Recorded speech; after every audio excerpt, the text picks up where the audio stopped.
Online tutorials have four main pieces: instructions, learning materials, such as videos and flashcards,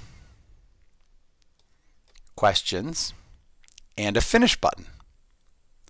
When you get to the bottom of a page, click Next to keep going. When you get to the end of the tutorial, click the Finish button. You must click the Finish button to get credit. To answer a question, choose your answer and click on Check Answer. While you can attempt a tutorial as many times as you like, on each attempt, you can only answer a question once.